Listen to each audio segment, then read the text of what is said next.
ఒక ఆయన చిట్టు రాసి ఇచ్చిపోయాడు, మల్లన్న నువ్వు ఇట్లా మాట్లాడుతున్నావు, నేను చంపుతారేమో అని ఉరియమో, నా నుంచి వాళ్ళని ఎవడన్నా కాపాడాలి కానీ తీన్మార్ మల్లన్నకి ఏమవుతుందా?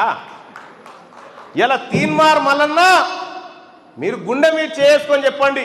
60-70 ఏళ్ల నుంచి మన బీసీ ఉద్యమాలు జరుగుతూ ఉంటే ఇటీవల కాలంలో బీసీలంతా ఒక్కచాటి మీదకి వచ్చి ఆలోచన చేస్తున్నారంటే ఇది తీన్మార్ మల్లన్న చేస్తున్న ప్రయత్నమా కాదా? మీరు ఒక్కసారి ఆలోచన చేసుకోరు. ఇక దానికి రేవంత్ రెడ్డి గారికి ఇప్పుడు బాధ పట్టుకుంది పాపం. ఏందది?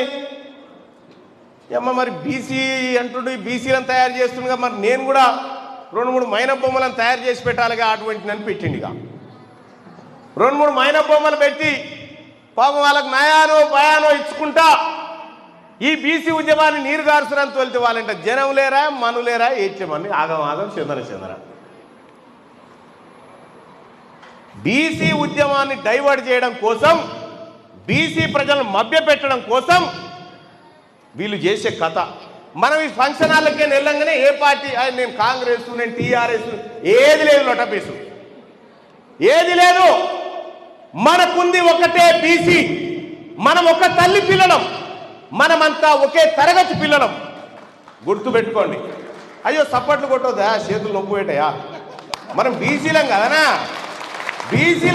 సప్పట్లు కొడతారా ఎవడన్నా?